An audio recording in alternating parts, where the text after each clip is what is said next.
This morning we are going to continue our study on the subject of providence. Thus far we have looked at what providence is. Then we studied a lesson on general providence. And then we did a lesson on special providence or specific providence. And now, a couple weeks ago, we examined the life of Joseph, and then we looked at the life of Esther. Today we're going to look at the life of the Apostle Paul, and particularly his journey to Rome. And we're going to see how God's providence worked in that regard in bringing God's greatest evangelist to the city of Rome. And so we want to examine Paul's trip to Rome. But before we do that, we need to talk somewhat about the life of Paul. Paul is one of the most interesting Bible characters of the Bible. And the hand of God can be seen so much in his life that it's an excellent example of how God's providence works, even with an inspired apostle. The preacher Paul. In Galatians chapter 1, verse 15 and 17, the Apostle Paul wrote, "But when it pleased God, who separated me from my mother's womb and called me through his grace, to reveal his Son in me, that I might preach him among the Gentiles. I did not immediately confer with flesh and blood, nor did I go up to Jerusalem to those who were apostles before me, but I went to Arabia and returned again to Damascus." Well, if we read other passages, he went away for about 3 years. If you remember, he was an apostle, but he wasn't one of the original 12. Those 12 had a 3-year period with Jesus where he was able to instruct them and guide them and teach them in the work that he was preparing for them to do. Paul was known as Saul of Tarsus, and he was an enemy of the church. In Acts, the 8th chapter, after the stoning of Stephen, which those who stoned Stephen left their garments at the feet of Saul, we read about Saul in Acts 8, verse 3. "For Saul, he made havoc of the church, entering every house and dragging off men and women, committing them to prison."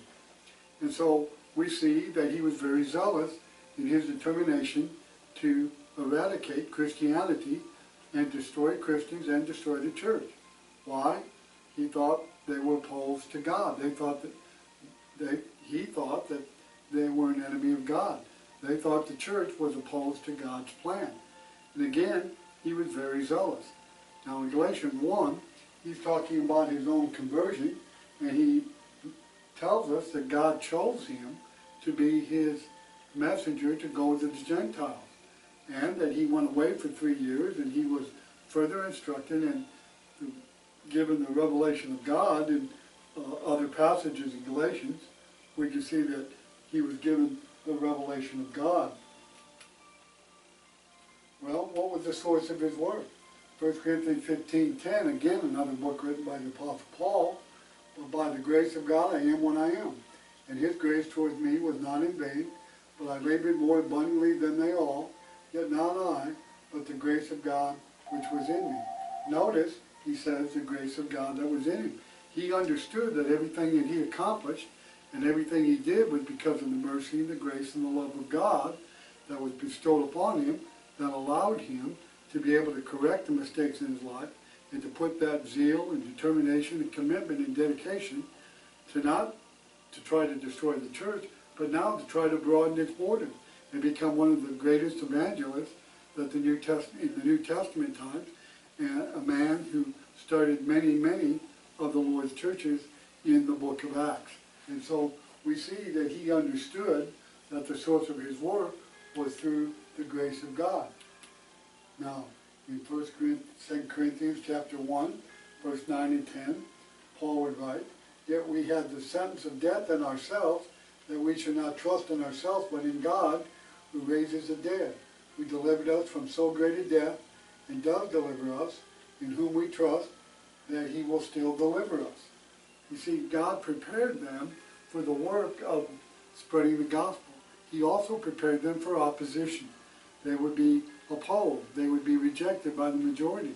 Men would think they were doing God's service when they would bring him before magistrates and men of authority, and they would be persecuted for their work and for their teaching. Not because it was wrong, not because it was evil, not because it was error, but because it was contrary to what other religions believed, and those people who were opposed to God. Especially the Jewish faith in the beginning, they were very much opposed to Christianity because they felt that they were the chosen people of God and looked at Christianity as a threat and as something that was contradictory to what God wanted his people to be. But again, Paul was in that number, at least for a while, and was very zealous in carrying out, persecuting God's people. But we see that he did change, and he changed when he found out that he was wrong. Now, it says in Romans 14, "For none of us lives to himself, and no one dies to himself. For if we live to the Lord, and if we die to the Lord. Therefore, whether we live or die, we are the Lord's." Again, God has purpose for every one of our lives, and Paul knew that Paul's life had purpose, and God had a purpose for him. Galatians 2:20, Paul would write, I have been crucified with Christ. It is no longer I who live, but Christ lives in me. And the life which I now live in the flesh, I live by the faith in the Son of God, who loved me and gave himself for me. Notice, he's been crucified with Christ. He's mortified the flesh. We can read that in his own writing in Colossians chapter 3, verse number 5. He understood that he had to put out the flesh, he had to walk by the Spirit, and he had to do the works that the Spirit guided him to do. And so the Son of God was living in him, and the testimony of that, the evidence of that, was the work that he was doing and the success that he was having in spreading the borders of the kingdom of God. Now, in Acts chapter 26, this is just one of 3 occasions that Paul is brought before authorities to defend his work. And in Acts 26, this is before Agrippa. Paul's defense said, "Therefore, having obtained help from God to this day, I stand witnessing both to the small and great, saying no other thing than that which the prophets and Moses said would come." Now, when he stood before Festus, when he stood before Felix, when he stood before Agrippa, he recounted his conversion. He explained how on the road to Damascus in Acts chapter 9, a great light shone around him and blinded him where he couldn't see for a period of days. And he was asked by the Lord why he was persecuting the Lord. "Well, who art thou, Lord?" And he told him he was the one that he was persecuting. And then he would ask, "What would you have me to do?" Well, in Acts chapter 9, he's told in verse 6 to go into Damascus, and it would be told to him what to do. Now in Acts chapter 9, Ananias has to be convinced to go see him because he's afraid of him because of his reputation.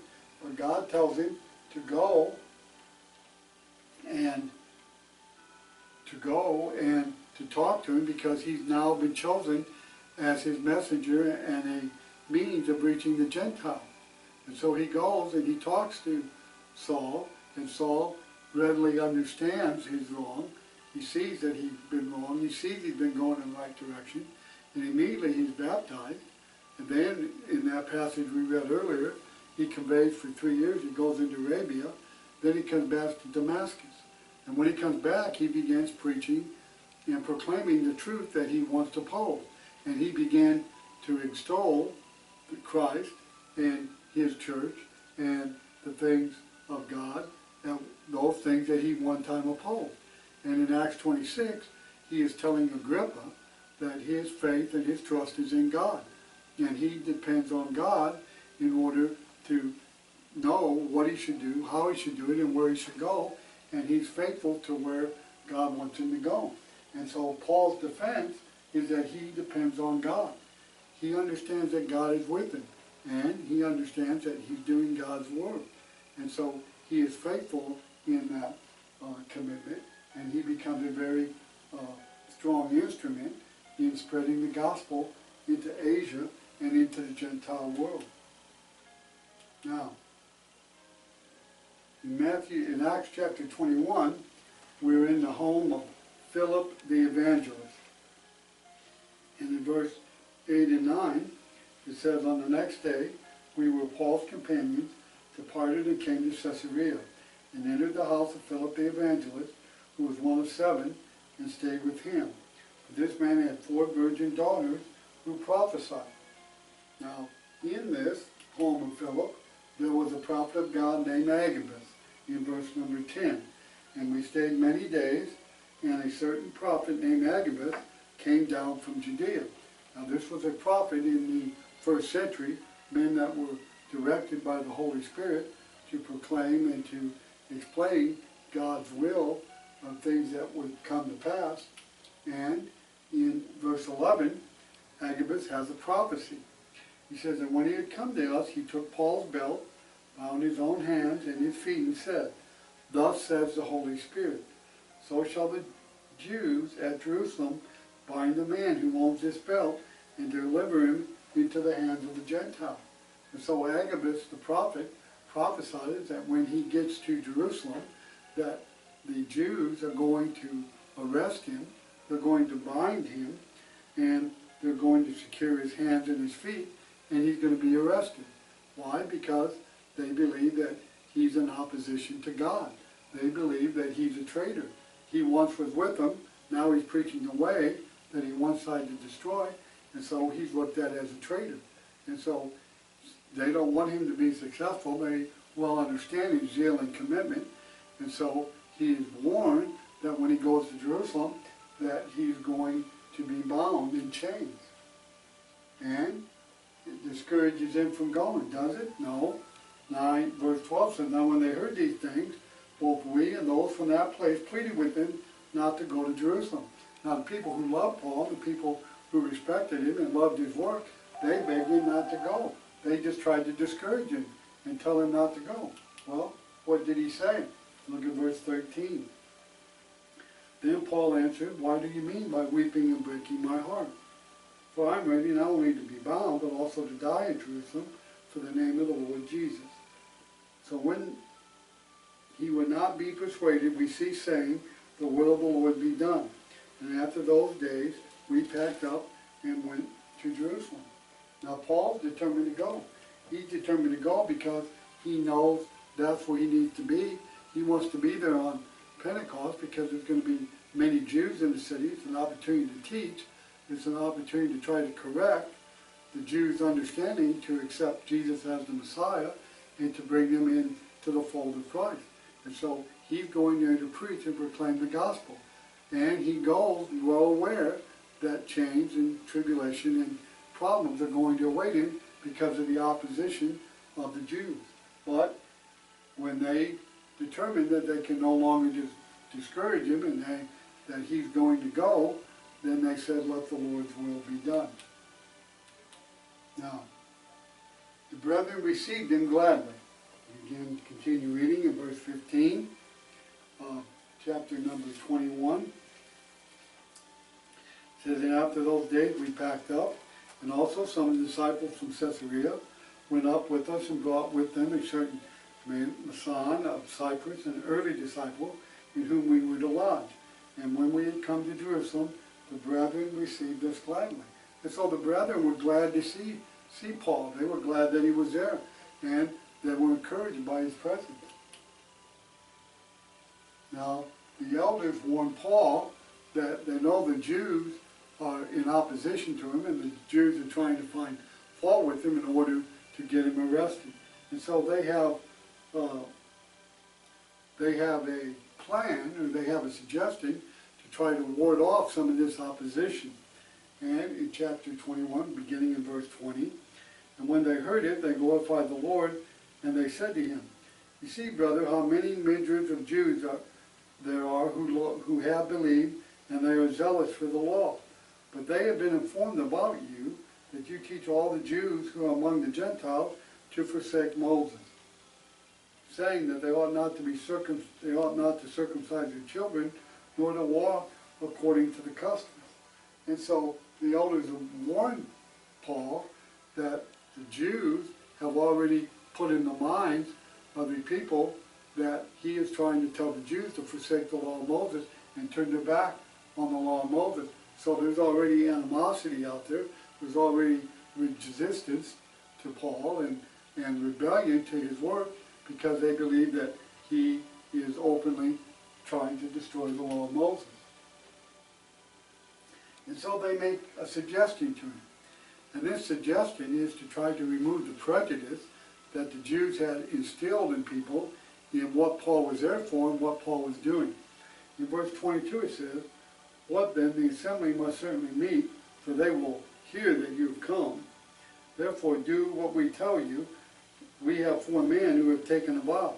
Take them and be purified with them. Pay their expenses so that they may shave their heads, and that all may know that those things of which they were informed concerning you are nothing, but that you yourself also walk orderly and keep the law." Now, we need to make a understanding here. The elders of Jerusalem are not trying to tell Paul that he needs to keep the law of Moses. They're not telling him that he required to go with these 4 men and to pay their expenses and take this vow. Now again, vows are voluntary. There's nothing in the law of Christ that you are compelled to make a vow, but of course if you make it, then you are compelled to pay it. And so they're not telling him that he needs to show that he openly doesn't oppose the law of Moses. And so they're not trying to tell him to compromise. They're not trying to tell him that he still needs to keep the law. What they're doing is trying to take a personal matter, and that is, if a man takes a vow and wants to make a vow to the Lord and wants to take an oath and wants to refrain from some things for a period of time in fasting and in taking a vow for his relationship with God, he can do that as long as he's not doing it as a religious right under the law of Moses, but as a personal liberty. And so what they're trying to tell him is by him going in the temple and paying these men's expenses and upholding their vow, then the Jews' message that he's trying to destroy the law of Moses, that'll be weakened, and he might not find the opposition. So why they tell him to do this is in order to remove the prejudice that the Jews had already put in their mind by labeling him as a hater of the law of Moses. And so Paul is purified with them in verse 25. But concerning the Gentiles who believe, we have written and decided that we should observe no such thing except that they should keep themselves from things offered to idols, and from blood, and from things strangled, and from sexual immorality. That has reference to the letter that was sent out in Acts chapter 15. Then verse 26 says, "Then Paul took the men, and the next day, having been purified with them, entered the temple to announce the expiration of the days of purification, at which time an offering should be made for each of them." And so he went into the temple, he paid their expenses, he was purified with them, and he expressed the thought that their purification was finished because the days of their vow was over. And so he takes the elders' advice and goes in with those men, and again, to try to relieve the prejudice that the opposition was leaning against him. But the Jews in Asia saw Paul in the temple. Verse number 27, "Now when the 7 days were almost ended, the Jews from Asia, seeing him in the temple, stirred up the whole crowd and laid hands on him." Now again, these are the Jews that he had previously contended with. Now they followed him to Jerusalem, and now they're stirring up the people because they see him in the temple. Well, what harm could there be him being in the temple? Well, it wasn't because he was in the temple. They stirred up the crowd against him in verse 28, crying out, "Men of Israel, help!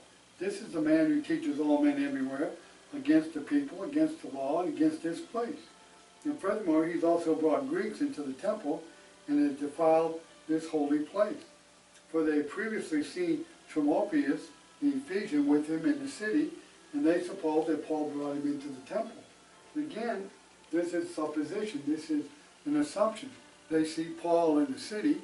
He's with Timotheus, who is a Gentile, and so they just assume when he was in the temple that the Gentile was in the temple with him, and by that he's defiled the temple.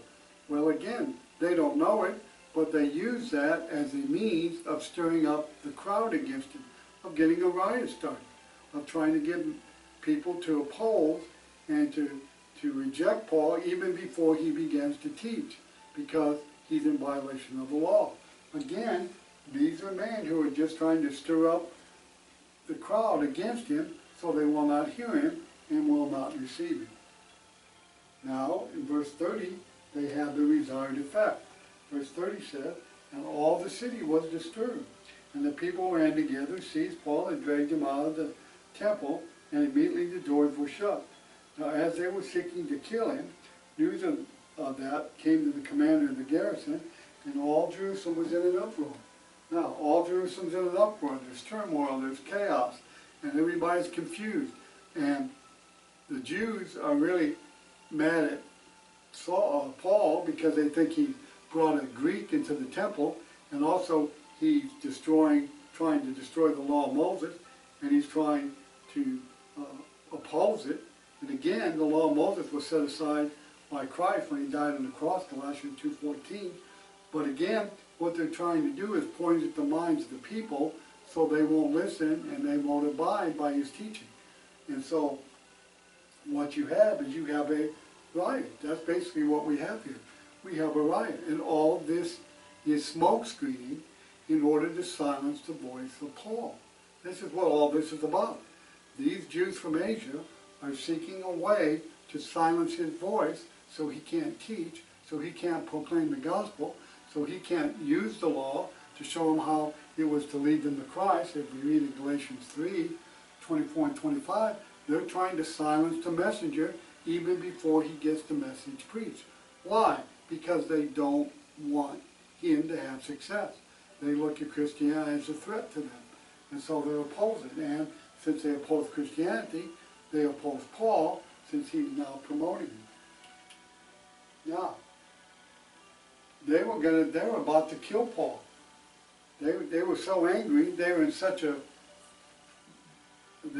emotional state, they're not thinking, and so they were going to kill him. And so news of that comes back to the garrison commander, who is there to keep the peace in Jerusalem, and he comes and he rescues him. In verse 32 it says, he immediately took soldiers and centurions, ran down to them, and when they saw the commander and the soldiers, they stopped beating Paul. Then the commander came near and took him, and commanded him to be bound with 2 chains, and he asked who he was and what he had done. And so what we see here in verse 31, 32, and 33, that the soldiers saved him. That they saved him from the mob who was beating him, maybe even to kill him. And when they saw the soldiers, they stopped beating him, and then they took Paul, arrested him, and put him in 2 chains. And of course, they asked him who he was. They asked him a question of who he was. And verse 34 says, the multitude. Some among the multitude cried one thing, and others cried another. So when he could not ascertain the truth because of the tumult, he commanded him to be taken to the barracks. And when he reached the stairs, he had to be carried by the soldiers because of the violence of the mob, for the multitude of the people following after him and crying out, saying, away with him. And so, you see, there's chaos. Nobody knows why they oppose him. They can't they can't tell them what the charges are. They don't know what he's guilty of. All they know is that they're angry, and the mob, the crowd is turned into a mob, and it's violent. And they have to carry Paul above it to keep the people from harming him. And again, there's no agreement to the charges, because one set of people are saying one thing, another set of people are saying another. There's no uniformity of the charges. They don't even know what he's charged with, and yet they're in opposition to him. Now, in verse 37 it says, then Paul was about to be led into the barracks. He said to the commander, may I speak to you? He replied, can you speak Greek? Are you not the Egyptian who some time ago stirred up a rebellion and led 4,000 assassins out into the wilderness? Again, the centurion's misinformed. He mistakes Paul for being a man of insurrection, who's trying to oppose the government, who's stirring up trouble. And he accuses him of being the one who had led out 4,000 assassins out into the wilderness. And again, he's misinformed. That's not who Paul is. That's not why Paul's there. And so he's going to have to correct his thinking. Now, he's asked permission to speak. In verse number 39 it says, but Paul said, I am a Jew from Tarsus in Sicily, a citizen of no mean city, and I implore you to permit me to speak to the people. He was his home was in Tarsus, and he was a free city. It was no mean city, it was a free city. And I implore you, permit me to speak to the people. So when he had given him permission, Paul stood on the stairs and motioned with his hands to the people, and when there was a great silence, he began to speak to them in the Hebrew language. Now I want you to notice that Paul, instead of trying to get to safety, Paul, instead of wanting to get away from those who are trying to seek his life, he wants an opportunity to talk to them. He wants an opportunity to speak to them, and the commander gives him permission. He stands on the barrack stairs, and he faces the mob, the ones that were trying to tear him apart, the ones that were trying to kill him, the ones who falsely accused him of bringing the Gentiles in the temple, those who were seeking his undoing, and he motioned for them to be quiet, and then he begins to talk to them in the Hebrew tongue. Well, why? Because Paul knew Hebrew. He was a Jew. And so when he began to speak in the Jewish language, they calmed down and they began to listen. And so what we see in the first part of this lesson is that Paul is under arrest. He is in the custody of the commander of the barracks. He's now been arrested, and as Agabus said that he would be. He is arrested. He's in chains, but now he's given the opportunity to speak to the mob who's trying to tear him apart, trying to seek his life, unwilling to listen to him. And when he begins to address them in the Jewish language of Hebrew, they quiet down and they'll listen to him.